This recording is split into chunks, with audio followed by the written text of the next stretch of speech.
இபிஎஸும் ஸ்டாலினும் setting போட்டதாங்க. EPS தன்னுடைய மகனுக்காக அரசியல் பண்ணிட்டு இருக்காரு பினாமியா.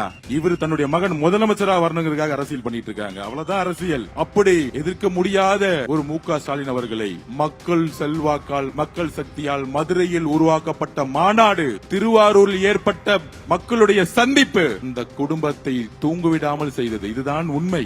இன்னைக்கு முதலமைச்சர் திருவாரூர் போனாரு.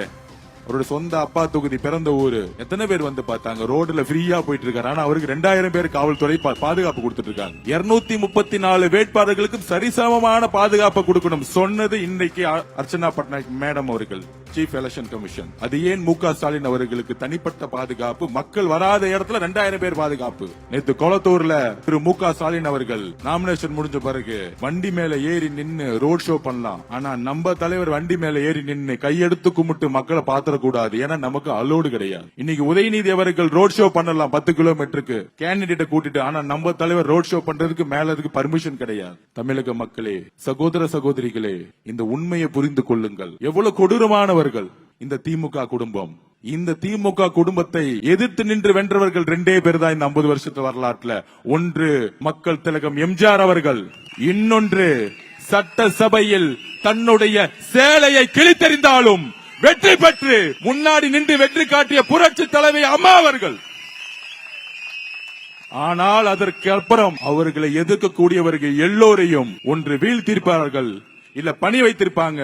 இபிஎஸும் ஸ்டாலினும் செட்டிங் போட்டதாங்க. இபிஎஸ் தன்னுடைய மகனுக்காக அரசியல் பண்ணிட்டு இருக்காரு பினாமியா. இவர் தன்னுடைய மகன் முதலமைச்சரா வரணுங்கிறதுக்காக அரசியல் பண்ணிட்டு இருக்காங்க. அவ்வளவுதான் அரசியல். அப்படி எதிர்க்க முடியாத ஒரு மு.க. ஸ்டாலின் அவர்களை மக்கள் செல்வாக்கால், மக்கள் சக்தியால் மதுரையில் உருவாக்கப்பட்ட மாநாடு, திருவாரூரில் ஏற்பட்ட மக்களுடைய சந்திப்பு இந்த குடும்பத்தை தூங்குவிடாமல் செய்தது. இதுதான் உண்மை. இன்னைக்கு முதலமைச்சர் திருவாரூர் போனாரு. அவரோட சொந்த அப்பா தொகுதி, பிறந்த ஊரு. எத்தனை பேர் வந்து பார்த்தாங்க? ரோட்ல ஃப்ரீயா போயிட்டு இருக்காரு. ஆனா அவருக்கு 2000 பேர் காவல்துறை பாதுகாப்பு கொடுத்துட்டு இருக்காங்க. 234 வேட்பாளர்களுக்கும் சரிசமமான பாதுகாப்பு கொடுக்கணும் சொன்னது இன்னைக்கு அர்ச்சனா பட்நாயக் மேடம் அவர்கள், சீஃப் எலெக்ஷன் கமிஷன். அது ஏன் மு.க. ஸ்டாலின் அவர்களுக்கு தனிப்பட்ட பாதுகாப்பு? மக்கள் வராத இடத்துல 2000 பேர் பாதுகாப்பு. நேற்று கொளத்தூர்ல திரு மு.க. ஸ்டாலின் அவர்கள் நாமினேஷன் முடிஞ்ச பிறகு வண்டி மேல ஏறி நின்னு ரோட் ஷோ பண்ணலாம். ஆனா நம்ம தலைவர் வண்டி மேல ஏறி நின்னு கையெடுத்து கும்பிட்டு மக்களை பாத்திர கூடாது. ஏன்னா நமக்கு அலோடு கிடையாது. இன்னைக்கு உதயநிதி அவர்கள் ரோட் ஷோ பண்ணலாம் 10 கிலோமீட்டருக்கு கேண்டிடேட்டை கூட்டிட்டு. ஆனா நம்ம தலைவர் ரோட் ஷோ பண்றதுக்கு மேல அதுக்கு பர்மிஷன் கிடையாது. தமிழக மக்களே, சகோதர சகோதரிகளே, இந்த உண்மையை புரிந்து கொள்ளுங்கள். எவ்வளவு கொடூரமானவர் இந்த திமுக குடும்பம். இந்த திமுக குடும்பத்தை எதிர்த்து நின்று வென்றவர்கள் 2 பேர் தான் இந்த 50 வருஷத்து வரலாற்றுல. ஒன்று மக்கள் திலகம் எம்ஜிஆர் அவர்கள், இன்னொன்று சட்டசபையில் தன்னுடைய சேலையை கிழித்தெறிந்தாலும் வெற்றி பெற்று முன்னாடி நின்று வெற்றி காட்டிய புரட்சி தலைவி அம்மா அவர்கள்.